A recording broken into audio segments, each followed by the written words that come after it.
I can't believe this game exists. It purposely evokes Pokemon in so many of its elements. It's a wonder this game hasn't been sued to oblivion.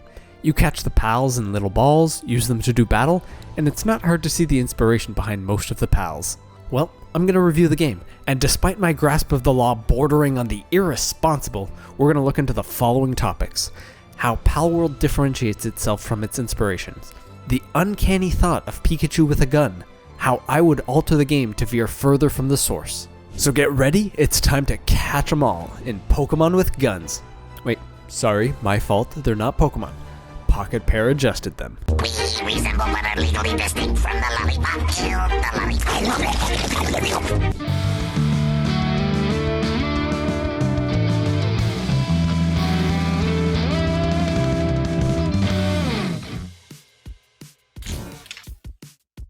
I love Pokemon. I remember playing Fire Red on my Game Boy Color and then asking my parents for Pokemon Yellow the next year. Because it was a completely different game and I had to have it. My Leafeon still sits on top of my desk right next to the cat bed. But I have to admit, I've kinda given up on the series. The last one I played was Pokemon Shield, and only because someone else bought it for me. There's too much hand-holding in the story mode.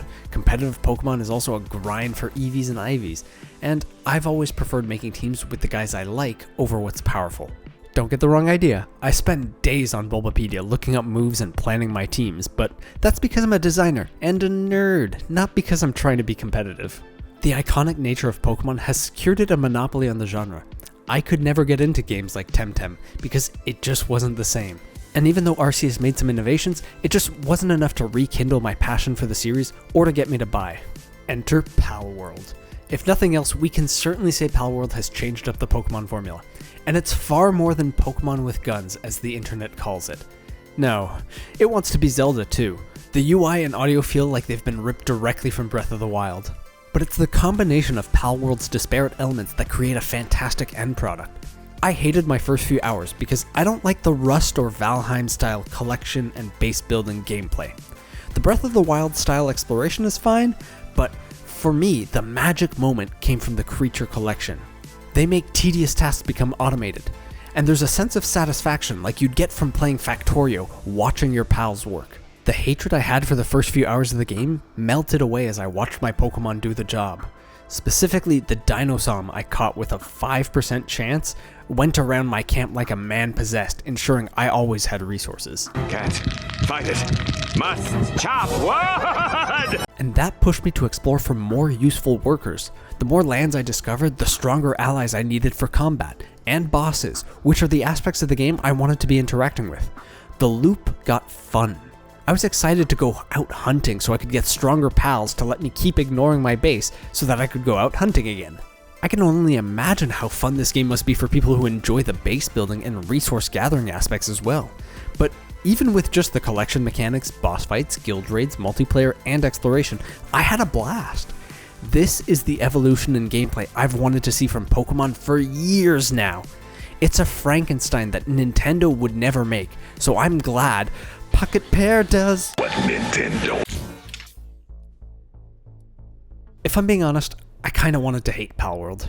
It's a survival crafting game which isn't my genre.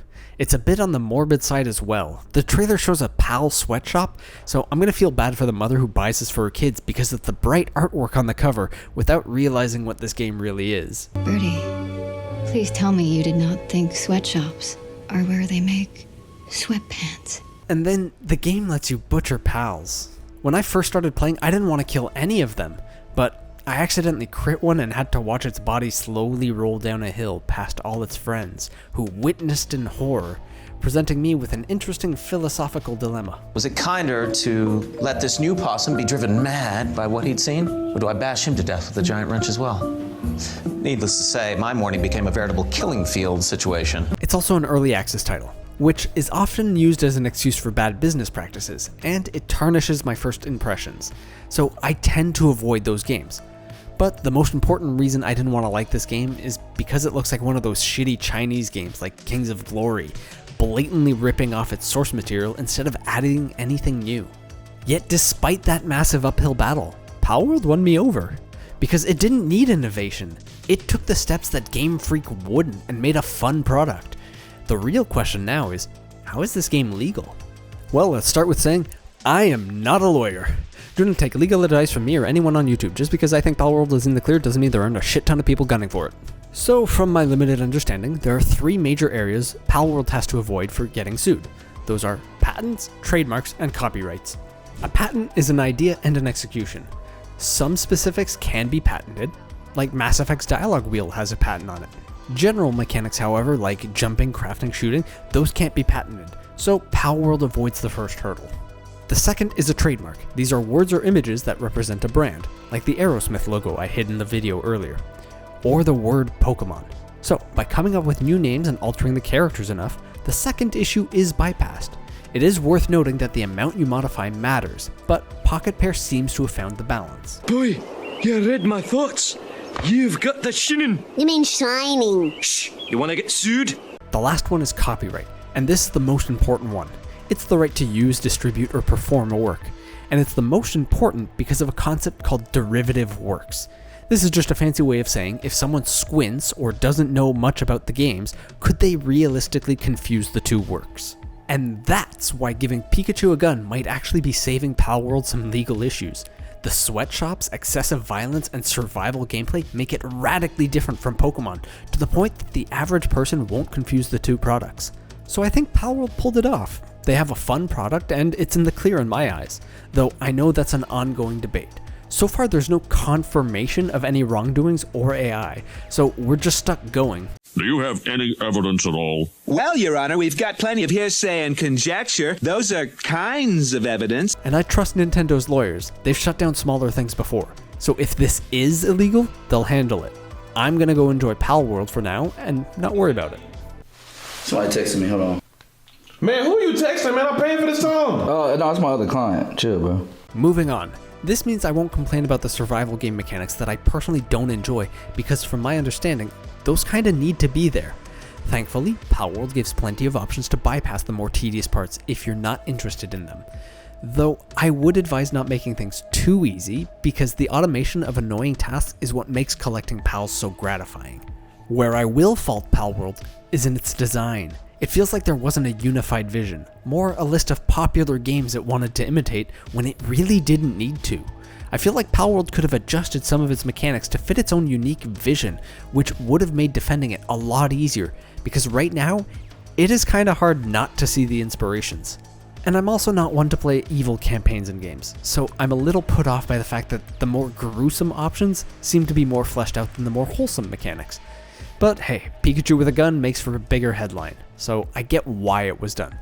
I'm just baffled that the ability to catch a human in a Pal Ball, enslave them, and then butcher them for meat made it into the game before there was an exit game button. But I guess that's my fault for playing on Game Pass.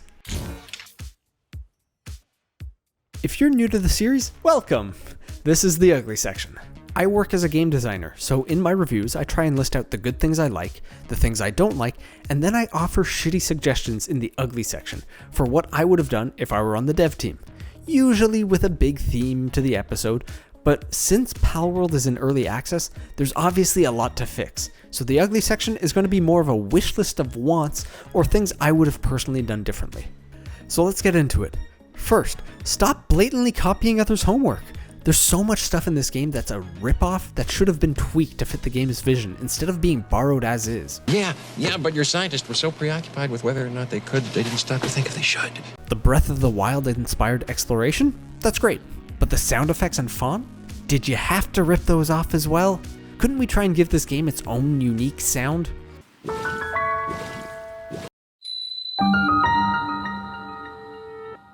If I were on the team, I would have pushed hard for the game to commit to a unified aesthetic, because the Zelda UI on top of free Unreal assets that look somewhat realistic clash with the bright Pokemon art in my opinion. And I'm not saying every game needs to be photorealistic. What I'm saying is a strongly defined style is what makes a game look good. Just look at Wind Waker. Next, get rid of the basic gliders and grappling guns. This is a creature collection survival game. Palworld has plenty of harnesses and saddles to let you interact with your pals, some of which literally do the job of the glider.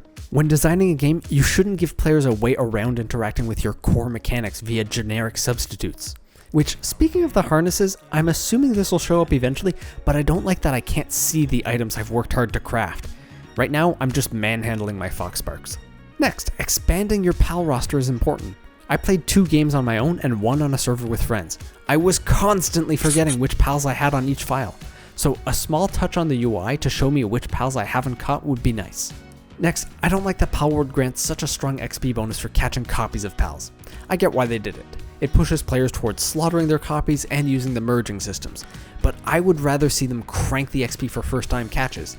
That change pushes players to hunt for novelty, incentivizing exploration rather than power leveling in one area.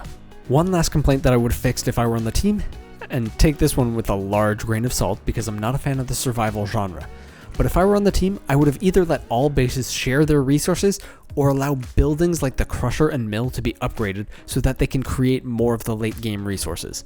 As it stands, I have 3 bases. One that mines ore, one that mines sulfur and coal, and a third one that collects pure quartz. But because they don't share their inventory, I have to manually transfer things over, which is just annoying and a waste of time. But again, I'm not a fan of survival games, and that's how I'd typically describe a lot of their elements. Where you land on Palworld is going to depend on a lot of things. If you like multiplayer survival crafting games, that'll definitely help. If like me, you prefer the collecting and RPG battles, Palworld has you covered as well. But you will have to be okay with some of the more grim imagery and systems in the game. Not that you have to use them, but the game does heavily push them. And if you grew up with Pokemon, you may have to get over the generous inspiration as you watch the pals murder each other. Also, I've never talked about a game being buggy in these reviews before, but I ran into constant crashes and bugs. The AI would glitch out and just stand like an idiot while I stabbed them, the game blue screened my PC a few times, and I apparently ran out of video memory once. The recommended amount for the game is 2 gigs, my graphics card has 8. So this sounds like a memory leak to me. The patches have made things better, and from what I've seen, most people have a smooth experience. Just note that this could be an issue for you, and that's usually a reason I avoid early access games. All that said, I'm looking forward to seeing what gets added in the future, specifically more wholesome content. But for now, it's a great survival game that you can play for a weekend or 2. I focused on the objectives, hunting the towers, boss fights, and trying to collect all the pals, because survival gameplay and base building aren't really my thing.